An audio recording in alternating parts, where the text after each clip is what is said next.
Bonjour, aujourd'hui on va traiter des points à voir impérativement pendant les visites et pour ce faire, je vous présente Anne-Marie qui est une de mes amies, agent mandataire Safety, que je ne me trompe pas d'agence indépendante. Et donc voilà, je me suis dit que ça pourrait être très sympa de le faire plutôt en mode interview. Et donc comme ça, elle va nous donner vraiment le point de vue d'un agent immobilier et des points qui sont essentiels pour elle à voir pendant les visites. Alors vas-y Anne-Marie, présente-toi un petit peu, dis-nous ce que tu fais et puis on va commencer. Très bien. Eh bien, je suis Anne-Marie Spéard, donc je suis dans le réseau Safety depuis à peu près 3 ans et je travaille principalement sur Ozoir-la-Ferrière et sur Ponto Combo.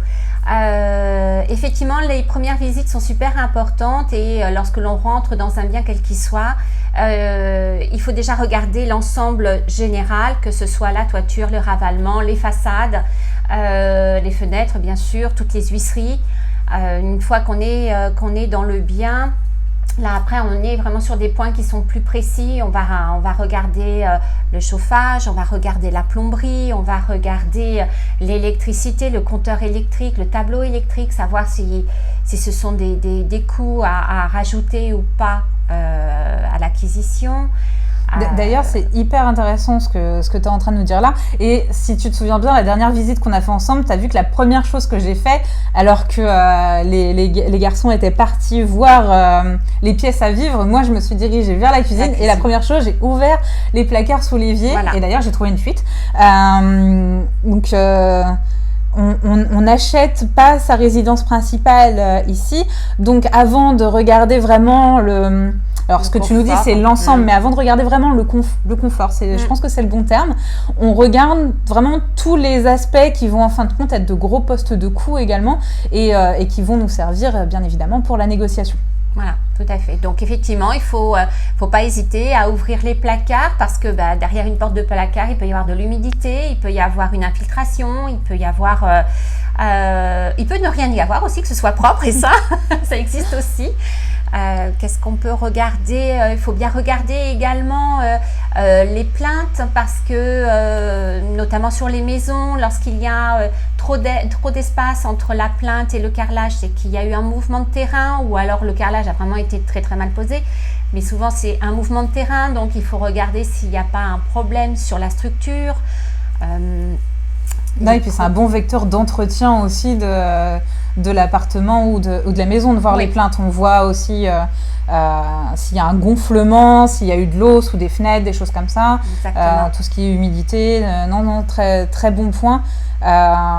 Et puis c'est des points pour le coup dont on entend assez peu parler. C'est vrai qu'en général on parle de façon beaucoup plus globale. Là tu nous donnes des points très précis, donc c'est vraiment top. Tout à l'heure, quand on discutait un petit peu, tu me disais il y a aussi pas mal de différences entre les biens qu'on veut visiter. Et moi, je dirais il y a des différences entre les biens qu'on veut visiter et aussi ce qu'on va en faire derrière.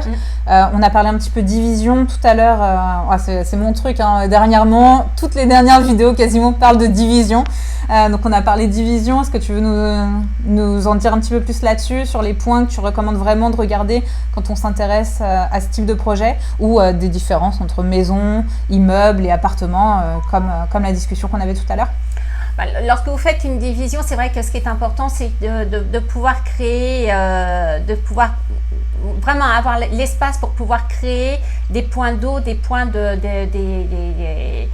de façon à ce que chaque personne ait sa propre intimité. Donc, par exemple, je pense notamment à un pavillon. Lorsqu'on prend un pavillon et qu'on veut en faire 2 ou 3 appartements, il faut voir si on a la capacité déjà à faire effectivement tous les conduits d'eau, que ce soit pour le séparatif des eaux pluviales, des eaux usées. Ça, c'est quand même très important. Les évacuations, je ne le répéterai jamais. Je ne le répéterai jamais assez, la fin de la phrase.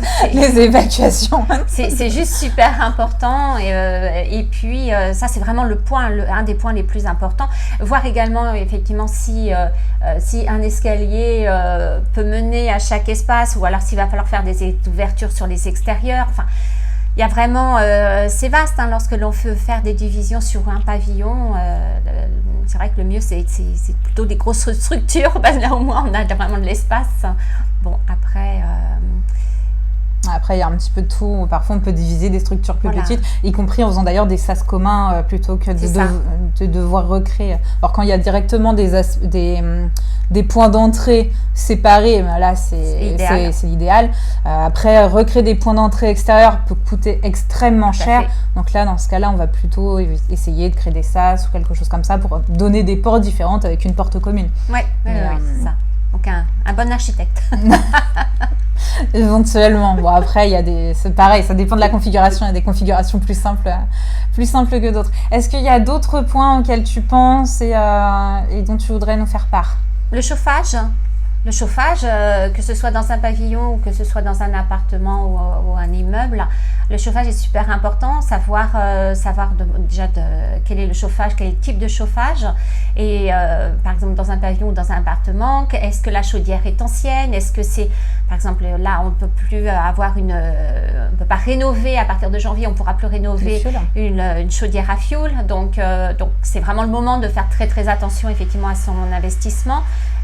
Savoir si on peut mettre une pompe à chaleur, si on peut ou simplement remettre un chauffage électrique. Bon voilà, le chauffage est aussi quelque chose de très très important.